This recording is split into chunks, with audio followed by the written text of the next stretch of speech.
Good evening, you're watching the BBC News at 9 with me, Rose White. Here are today's top stories. It's Brexit Day for the UK, 2 confirmed cases of coronavirus in the UK, and we will get the views from the local people on Brexit. Today at 11 p.m, Britain will officially leave the EU. After 5 years of strain and struggle, the government has pulled their finger out and is getting Brexit done. Since 2016, when David Cameron resigned because of a public opinion on Brexit, the country has been a disgrace. Then we saw the uprising of Theresa May, the worst Prime Minister in history. She failed to negotiate a deal with Brussels and served the shortest time in office and resigned in July 2019. Then delivering us from evil came Boris Johnson, who has made history by agreeing a deal and delivering Brexit at last. Later he will make a speech outside Downing Street to mark a new era. This is the biggest constitutional change in 5 decades, but after 47 years of a love and hate match in the EU, today Britain sets out on its own journey. Special 50p coins have been made to mark the occasion. Only 3 million are in circulation. The coronavirus is spreading. The virus has spread from the capital of Wuhan to all regions of China, with over 180 people dead. China has made a makeshift hospital in 6 days to increase efforts to contain the virus, but it has already spread to Germany, Canada and the US.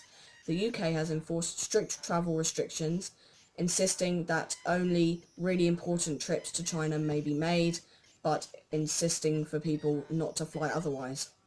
Australia have already evacuated their citizens and left them on a remote island. Get in Australia. The UK are flying back the evacuees today, while Wuhan remains on lockdown. Other countries are enforcing protection for the safety of their people. 2 confirmed cases of the virus is in the UK, coming from Chinese nationalists who have come on holiday and they've fallen ill in a hotel, but they are now in Newcastle on lockdown in the hospital. People in the hospital are not particularly worried about things because they feel like the NHS has got it all under control.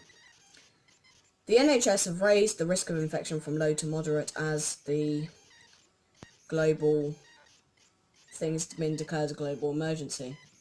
The Health Secretary says that the NHS are taking a lot of precautions. With Brexit on everyone's mind, we will talk to some of the public on what they think on the conflicted subject. Over to you, Rose.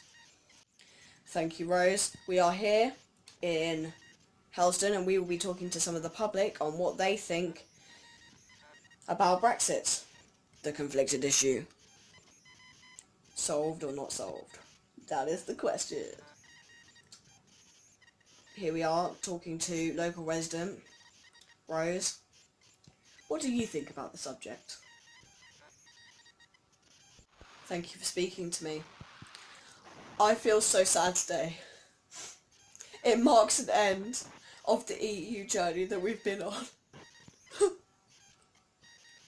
It's very sad for all of our children to come, and if they want to work in Europe they can't. A sad, sad day for us all. Very, very sad. It's a cracking day for self-pride as our country moves on. From its past struggles, today marks the new start for the UK, and Boris Johnson is the best thing that's ever happened to this country. Hashtag get in, Boris. As I think you've heard, everybody has mixed opinions down here, but hopefully everyone will work it out soon. Anyway, back to you, Rose, in the studio. Thank you, Rose. Clearly some very strong opinions over there. But now, here's Rose with the weather. The weather today is pretty simple. It's dark outside. So, that's it from BBC News. This is Rose, signing off. Yeah!